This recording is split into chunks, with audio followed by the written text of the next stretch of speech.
Nama tokonya di sini. Nama toko saya Akil Amin Sutra. Sudah berapa tahun, Pak? Berdiri sejak tahun 2009. Ini sudah generasi keberapa dari industri kan? Saya sudah generasi ketiga dari industri. Pak, apa saja kendalanya selama ini di industri kain sutra? Kendalanya yang paling signifikan yaitu kurangnya tenaga kerja atau penenun. Tidak ada regenerasi dari penenun itu sendiri. Selain itu, Pak, ada kendala lain?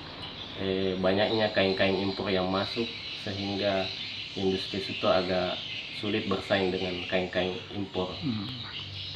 Pak, di tokonya Bapak ini harga kain sutra yang paling bisa dijelaskan yang terendah dan termahal berapa?